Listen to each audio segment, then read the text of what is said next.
सध्या मस्त असे सणासुदीचे दिवस चालू आहेत, उपवास चालू आहेत, तर नैवेद्यसुद्धा आपल्याला दाखवावा लागतो. तर नैवेद्यासाठी मस्त असा आपण केशरी भात केलेला आहे, तर याला साखर भातसुद्धा म्हणतात. नमस्कार मैत्रिणींनो, स्वागत आहे तुमचं पुष्पा पाटील किचनमध्ये. आज आपल्याला मस्त असा केशरी भात करायचा आहे. गोड भातसुद्धा म्हणतात त्याला किंवा साखर भात म्हणतात. आपण नैवेद्यासाठी बनवू शकतो असं आपल्याला केशरी भात बनवायचा आहे. लगेच आपण रेसिपीला सुरुवात करू. केशरी भात करण्यासाठी मी इथे तांदूळ घेतलेला आहे. 1 वाटी बासमती लांब दाण्याचा तांदूळ आहे. त्याच वाटीने मी पाऊण वाटी साखर घेतलेली आहे. 2 ते 3 चम्मच आपल्याला तूप लागणार आहे. चवीनुसार मीठ आहे घेतलेलं. काजू आणि बदामाचे तुकडे करून घेतलेले आहेत. केशरी भात आहे म्हणून इथे केसर घेतलेला आहे 8-9 काड्या, आणि केशरचा तितका छान असा रंग येणार नाही म्हणून रेड ऑरेंज कलर घेतलेला आहे 1 चुटकी, आणि ऑरेंज कलर सुद्धा घेतलेला आहे 1 चुटकी.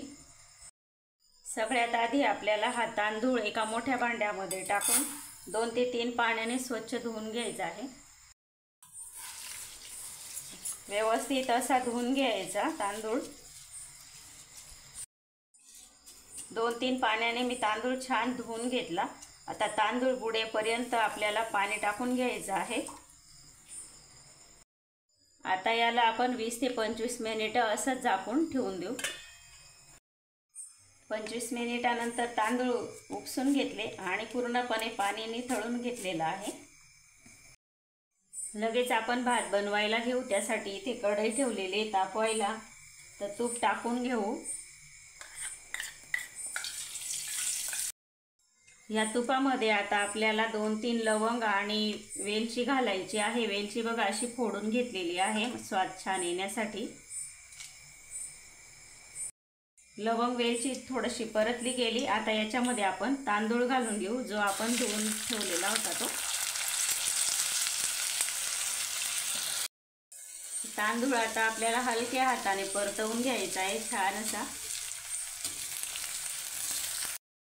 तांदूळ 1 मिनिटभर छान असा परतवून घ्यायचा मीडियम गॅसवर. 1 मिनिटभर तांदूळ परतून झालेला आहे आपला. आता आपण त्याच्यामध्ये पाणी टाकून घ्यायचं आहे. तर पाणी टाकताना कधी पण गरमच टाकायचं, कारण आपले तांदूळ गरम झालेले असतात. त्याच्यात थंड पाणी ओतलं ना तर तांदूळ आपला गिचका होतो, भात जो करतो आपण तो. तर आपण इथे 1 वाटी तांदूळ घेतलेला होता, तर त्याच्यासाठी मी 1 वाटी पाणी घालून घेत आहे.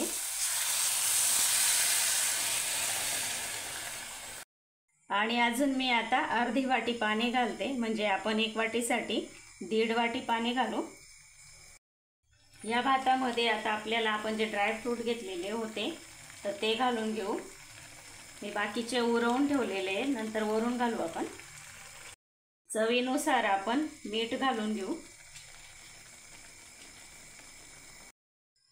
मी अजून इथे अर्धी वाटी पाणी घालून घेत आहे. गरमच आहे हे पण पाणी. एखादी तांदूळ कसं जास्त पाणी शोषून घेतो ना, तर आपल्याला एकदम अंदाज नाही राहत. मग असं थोडं थोडं पाणी घातलं ना तर व्यवस्थित अंदाज येतो. तर याच्यामध्ये आता आपण केसर घालून घेऊ, म्हणजे रंग छान असा उतरेल. आणि जे कलर घेतलेले आहेत ते सुद्धा टाकून घेऊ.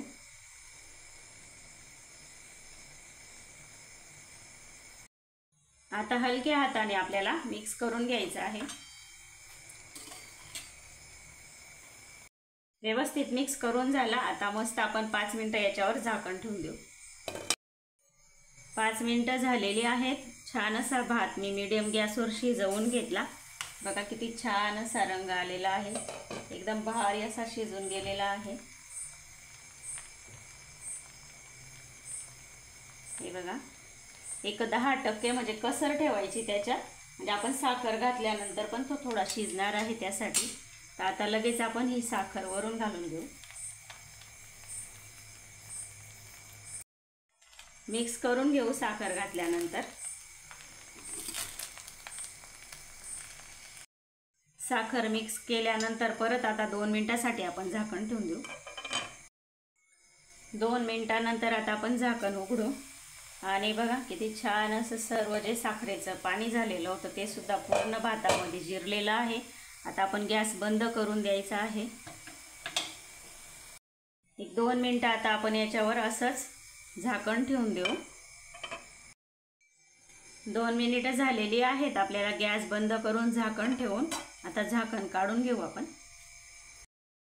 आणि बघा एकदम छान असा आपला भात तयार झालेला आहे। बघा एकदम सुंदर असा भात आपला तयार आहे। आणि बघा एकदम असा सळसळीत झालेला आहे, एकदम गिचका सुद्धा नाही आणि एकदम असा म्हणजे मोकळा, एकदम कोरडा सुद्धा नाही, असा मस्त झालेला आहे। तर चला आता आपण एका वाटीमध्ये काढून घेऊ। तर बघा मस्त असं थोडंसं असं ठोकून घ्यायचं। तसं तर लगेच निघतं व वाटीला थोडंसं तूप लावलेलं होतं त्यामुळे। हे बघा, तर बघा मी वरती मस्त अशी वेलची ठेवून घेतली भातामधलीच आणि एक लवंग पण ठेवली। आणि आता वरून आपण मस्त हे ड्रायफ्रूट टाकून घेऊ सजावटीसाठी। तर बघा किती छान आपला केशरी भात तयार झालेला आहे। एकदम छान असा रंग आलेला आहे आपल्या भाताला सुद्धा। तुम्हाला ही रेसिपी आवडली असेल तर लाईक करा, शेअर करा, सबस्क्राईब करायला विसरू नका। धन्यवाद।